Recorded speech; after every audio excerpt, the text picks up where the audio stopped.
अस्सलामुअलैकुम। मोहम्मद अज़हर सिद्दीक अपने programme political diaries के साथ हाज़िर खिदमत हैं। कुछ हमारे दोस्त अहबाब बड़े अच्छे, वो इमरान खान साहब की ईद से कबल रिहाई पर बसे थे और 804 की मकबूलियत तो पकड़ी ही नहीं जा रही, जितना मर्ज़ी आप कर लें। और देखिए, इमरान खान के ट्वीट के बाद और पाकिस्तान तहरीक इंसाफ के इकट्ठे होने के बाद कौम यकजा नज़र आई है। और वजह क्या है कि पाकिस्तान तहरीक इंसाफ मुहिब वतन जमात है। शाह महमूद कुरैशी की हालत जो है ना, वो कहा जा रहा है कि तशवीशनाक है। इस पर गुफ्तगू कर सबसे पहले इसी पे बात करते हैं। शाह महमूद कुरैशी बड़ी दिक्कत और तकलीफ़ में कहाँ से निकले, अडियाला जेल, फिर कोट लखपत जेल। देखिए, तकलीफ़ में खड़े होकर मुकाबला कर रहे हैं। चंद लोग हैं आपके सामने और रहाई की कोशिशें हमें तेज़ करना होगी, उनके लिए आगे आना होगा। डॉक्टर यास्मीन राशिदा साहिबा जो कैंसर के मरीज़ हैं, कैंसर सर्वाइवर हैं, उनकी हालत भी तशवीशनाक बताई जाती है। मज़ाहिमत ही हाल है। ये डील्स और दूसरे मामलात की जो ख़बरें हैं ना, ये अवाम के रद्द-ए-अमल को देखने के लिए होती हैं। अवाम का वैसे रद्द-ए-अमल नहीं आ रहा कि एस्टैब्लिशमेंट कुछ सोचने पर मजबूर हो जाए। यानी ये ज़रा समझिएगा बात को। और डॉक्टर यास्मीन राशिद साहब के लिए आवाज़ें बुलंद करने का वक्त आ गया है। हमको चाहिए कि अपने हिस्से की शमा ज़रूर जलाएँ। देखिए, जब तक आप सड़कों पर नहीं आते ना, मैं पहले दिन से एक बात कर रहा हूँ, 2022 से सड़कों पर आएँगे तो आपकी हालात बनेंगे। और सड़कों पे आप आने रहे, वन वे और दी अदर, जिस तरह भी कहें, तकलीफ़ें, दिक्कतें, मसाइल सब अपनी जगह हैं। आपको ये ख़ुद सोचना है कि बेहतर फ़ैसला कैसे करना है। अदालतों में भी मुकाबला करना है, बाहर भी मुकाबला करना है। पॉलिटिकल सोच और पॉलिटिकल थिंकिंग ऐसी रखनी है कि हर एक का मुकाबला कर सकें। ये समझना है आपको। यानी ये नहीं है कि आप एक ही जगह पर बैठे हों और उसको उस तरीके से लेकर चल निकलें। वो इतना आसान काम मैं नहीं समझता है। सियासी जदोजहद करनी है, आपको गुफ्तशरीद करनी चाहिए सियासी जमातों के साथ, पार्लियामान के अंदर बैठकर सियासी जमातों को मोटिवेट, मोबिलाइज़ करना चाहिए। लेकिन साथ ये जो जद्दोजहद है ना सड़कों वाली, ये बिल्कुल पैरेलल चलनी चाहिए। अदालती अमूर अदालतों में एग्रेसिव होना चाहिए, अदालतों को भी पोलिटिकल लेकर चलना चाहिए। यानी ऐसे हालात बने। देखिए, यहाँ जैसे भी है पाकिस्तान पीपल्स पार्टी और PMLN ने इमरान खान साहब के दौर में देखें, उन्होंने अदालतों को भी कंट्रोवर्शियल का bench fixing, chief justice Umar Saqib Nisar के ऊपर, चीफ जस्टिस उमर अता बिन दयाल के ऊपर, जस्टिस एजाजुल हसन के ऊपर आप उस तरह कर सकें, बता दें आप किसी एक जज के ऊपर आप इस तरह बात कर सकें। वो मैं ही हूँ जो बात करता रहता हूँ वो खुद जजेस के बारे में, आप बता दें ज़रा। यानी यहाँ सियासी जमात पाकिस्तान तहरीक इंसाफ को सोचना है इस हवाले से। यानी क्या, यानी उनके साथ ज्यादती हो रही है 26वीं आने, और यहाँ हाल पोजीशन क्या है, हाई कोर्टों में तो इंसाफ उस तरह से मिल ही नहीं रहा। हमें भी नज़र आ रहा है कि चंद मखसूस जजेस हैं जो इस सारे मामले को देख रहे हैं। और या तो बताएं, कोई उठ रहा हो, कोई बात कर रहा हो, कोई सियासी लीडर इनमें आकर। अब हमारा तो भाई, हम तो अदालतों में भी जंग लड़ रहे हैं, ये इनका काम है। इनको आपको ग्रुपिंग करनी है, जो अदालतों में लड़े, जो आकर ये बात करें। और ये बातें ऐसी नहीं है कि हमेशा से होती रही हैं। जस्टिस काजी फैसल का आप देखें, उसके बारे में कोई बात ही नहीं करता। साकिब निसार के बारे में आज भी जब उठते हैं वो बात करते हैं, और सब जजेस के बारे में आपने क्या, अब तो खामोशी हो गई है सारी। ये तो खामोशी नहीं होनी चाहिए ना, ये तरीका ही गलत है आप लोगों का। ये पाकिस्तान तहरीक इंसाफ को 1000 बार सोचना है इस बात को कि जंग ऐसे थोड़ा लड़ी जाएगी, इसको उस तरह से लड़े, जंग समझ के, हर महाज के ऊपर। और यही फ़र्क है, इमरान खान साहब जेल के बाहर होते तो हर महाज पे ये बात हो रही होती, हर इशू पे बात हो रही होती।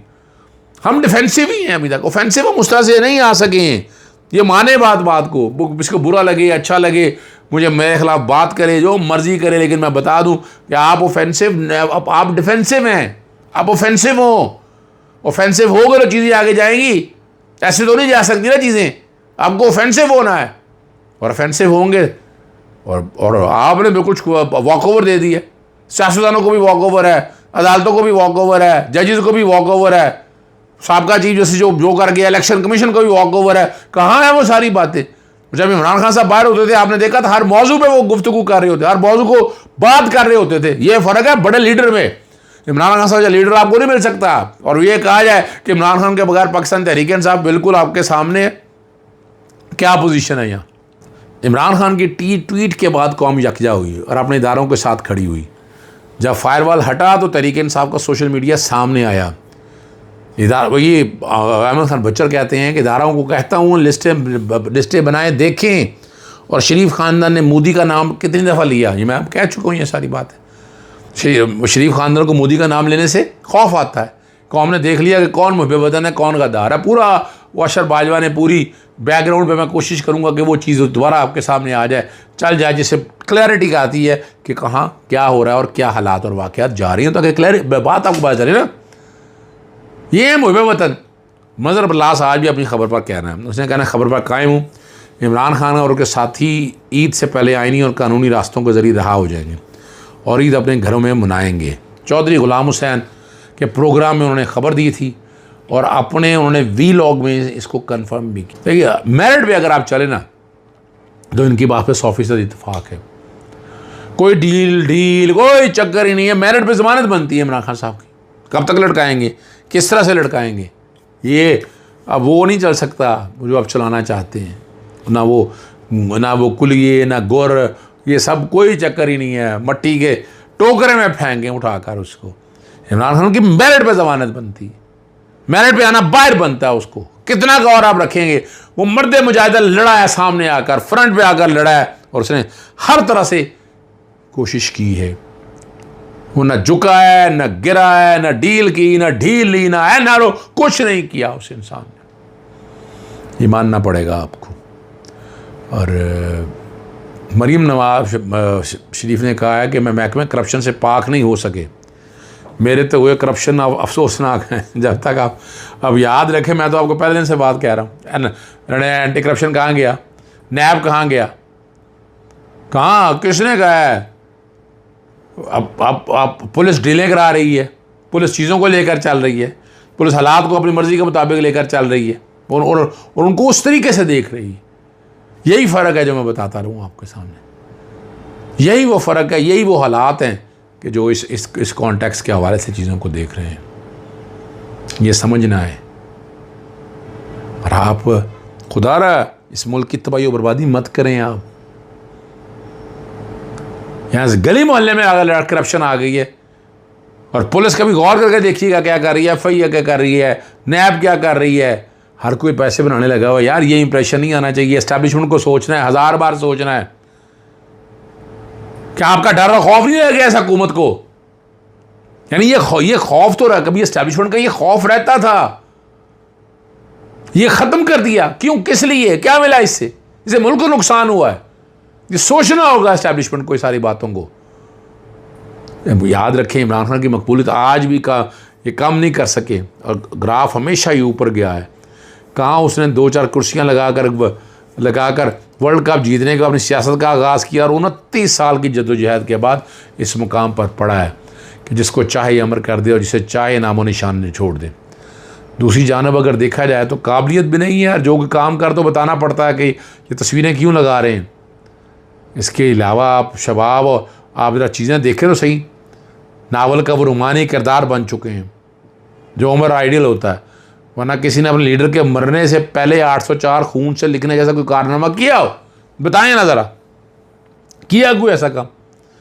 और तुम हाकिम हो कि महकूम से बदतर ज़िंदगी गुजार रहे। भारतीय खुफिया एजेंसी ने फितनल ख़वारिज के साबिक़ तर्जुमान एहसानुल्लाह एहसान को दोबारा मुतहरक कर दिया है। ज़रा सुनिएगा ध्यान से ज़रा। और भारतीय अखबार दी संडे गार्डियन में एहसानुल्लाह एहसान का एक मजमून जो है वो शाया हुआ है। बेबुनियाद इल्ज़ाम लगाया गया है कि पाकिस्तान मकबूजा कश्मीर में 2 मुबैना हमलों की मनसूबाबंदी कर रहा है। देखिए एक बात तो बड़ी वाज़ेह है, हमारा जो है ना इदारों से कोई ज़ाती खिलाफ किसी का भी नहीं है। उसका सियासत में मुदाखलत से इख्तलाफ है और ये इख्तलाफ हर ज़ही शऊर इंसान का। वोट को इज़्ज़त दो का नारा अगर देखा जाए, और ये शान नहीं है ये सियासत। आप हालात बेहतर बनाएँ, इस मुल्क को आगे लेके जाएँ। इस मुल्क को आगे लेके जाएंगे तो मुल्क आगे जाएगा ना, खाली सिर्फ कह देने से तो नहीं आगे जाएगा। और सदीक जान ने एक बार बोल गया, मरियम सफदर जो है ना पंजाब इस्लामी फ़ौज की हक़ में तकरीर करना चाहती थी और स्पीकर पंजाब असेंबली ने अपोजिशन लीडर मलिक अहमद बच्चर से रब्ता किया कि मरियम को और आराम से तकरीर करने दी जाए। अपोजिशन लीडर ने साफ इनकार कर दिया कि मरियम नवाज़ का जंग से तो कोई ताल्लुक़ नहीं, उसलिए आराम से तकरीर क्यों करने देंगे। फिर मरियम सफदर जो है ना तकरीर नहीं कर सकी। ये बातें सारी आपके सामने रख दी। चाहता हूँ। अस्सलाम वालेकुम, अल्लाह हाफ़िज़, पाकिस्तान जिंदाबाद।